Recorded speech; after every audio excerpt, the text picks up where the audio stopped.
What is up, guys? RSC6414 here, back with another video. This time I am reviewing TNA Impact from last night. I was going to do it last night, but I had to go to bed because I was tired. So I'm doing it now. And yeah, I'm going to get to it. First thing we have is Chris Sabin coming out with his TNA World Heavyweight Champion. As most of you know, he won last week at Destination X. They coined it like free because it used to be a pay-per-view last year and many years before. But then Main Event Mafia comes out. They're about to celebrate, and then Bully Ray and his lawyer, who looks exactly like Kevin Nash with short hair, come out, and they say they're going to sue TNA and everybody in TNA for injustice that was for them, because unless Sabin gives the title back that night, they're going to sue for injustice by TNA since Bully Ray lost. Then that basically what happens is it just kind of drags on, but for the next 2 or 3 minutes, and then first match, Manic versus Sanjay Dutt. Most of you know Manic as Suicide versus Greg Marashulo, aka Trent Beretta in WWE. This was the Ultimate X match for the new X Division Championship that's vacant. The new looking X Division Championship redesigned, I should say. It's blue now, not red X. But this match was good, you know. It was my favorite match of the night. It was really good, I thought. Not as good as some Ultimate X matches I've seen, obviously, but for free TV, it was good. And probably on pay-per-view, I'd consider it good too. But this match was really good, like I said, back and forth. Marashulo and Manic. Marashulo hits Manic on the entranceway, and just slams his head, just a big old thud. He just basically picks him up like he did Rockstar Spud, puts his head between his legs, and then just jumps up and slams Manic's head on the steel entranceway. It looks like Suicide's out for like 5 minutes, it looked like. For a second, it looked pretty vicious. Then Sanjay Dutt and Greg Marashulo climb all the way up the bars, not the cable ropes, but above it. There's that X, little like steel bars at the top, or whatever you want to call it, the structure. They climb all the way on top of that, and then Marashulo, they're really high up. Marashulo was about to, or aka Beretta in WWE, was about to suplex Sanjay Dutt. Dutt stops him, and Marashulo falls through but lands on the cables, so he's still there holding on. His feet are on the cables while he's fighting Sanjay Dutt. Then here comes Suicide. He shimmies his way across the cables, and he's going for the title. Marashulo steps on Suicide's hand, aka Manic, and Manic holds onto the cable, keeps going, and Marashulo is now on the cable fighting with Suicide. Suicide knocks Marashulo off. Sanjay Dutt's like this, like upside down, trying to get the title. He's on above the cables on the structure upside down. Suicide aka Manic, grabs the X Division belt that's hanging on the cable, pulls it off, and is your new X Division champion. This was good stuff, you know. It was intense, especially the end, and I thought it was good stuff by all three guys. They showed what they had, and it was a good Ultimate X match. So congrats to Manic. I'm glad he won. It's who I wanted to win. Thought he deserved it, but I feel sort of bad for Sanjay Dutt because he's gone after it so many times and keeps on coming short. But congrats to Manic, and yeah, it was a good match. So then the next thing we have is Bully Ray backstage, and he's just talking with his lawyer and stuff like that. And then you have, to our next match, Hernandez versus Mr. Anderson.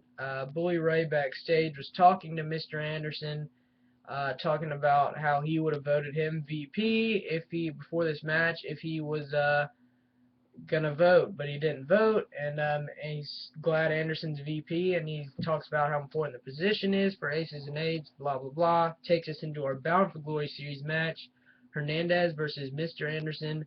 Both are knotted at 7 points apiece, Hernandez and Mr. Anderson. This match was pretty good, 4, 5, 6 minutes maybe, but I thought it was pretty good. Hernandez hits the Supermex flying shoulder block, and then hits the back break, hits the the back breaker. Yes, drew blank for a second, but hits the back breaker for a near fall. Then you have Hernandez goes all the way to like the entrance ramp, goes halfway up there, and then runs and is about to do his dive over all the ropes, head first, like body dive, shoulder block, I guess you should say. And Anderson ducks.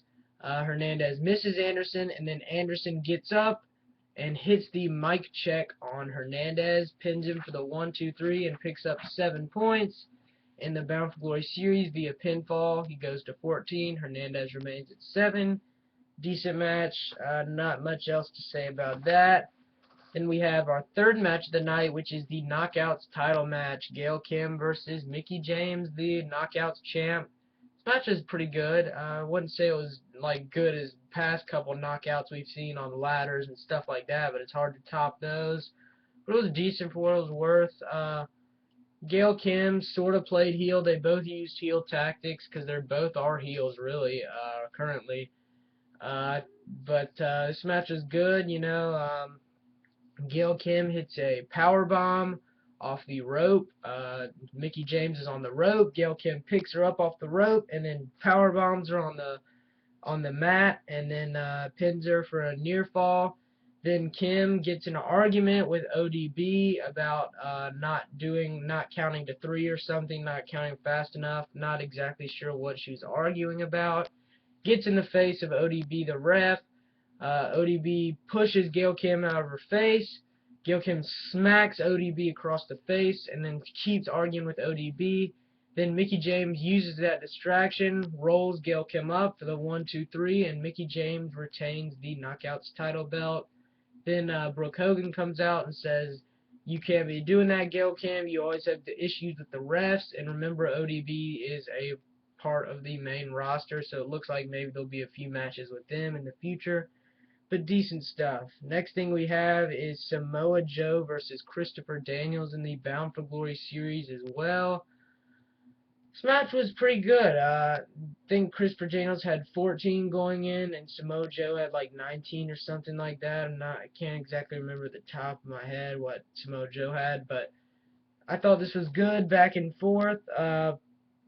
Samoa Joe hits the backsplash on Christopher Daniels for a near fall. Then Mr. Anderson comes in, runs down the entrance ramp, hits Samoa Joe on the back of his leg with his arm. Samoa Joe falls down.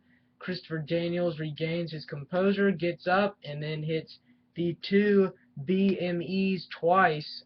Best moonsault ever is what they call it. He hit the first BME on Samoa Joe for a near fall, then gets back up on the top rope again, hits another BME, and pins Samoa Joe for the 1-2-3. Christopher Daniels gets 7 points here via pinfall, so he now goes to 21 points. So congrats to him, big win. It seems like the past couple times he's lost to Joe, so I think it was time for him to win. But good stuff there. Then we go to our final match of the night, which was AJ Styles versus Jeff Hardy. Really good match here. Didn't come up short from what I expected. I expected a great match from these two, and it delivered. It was a good match. Wouldn't say great, but it was good. Thought it was one of the better ones. AJ Styles hits a Pele kick after Jeff Hardy goes for the twist of fate. AJ Styles counters, hits the Pele kick. First time we've seen the Pele in a while from Styles since he's gone out on that no one kind of gimmick. And then we have then he hits the puts the calf killer. After he hits the Pele kick, he puts Jeff Hardy in the submission maneuver, the calf killer, in the middle of the ring.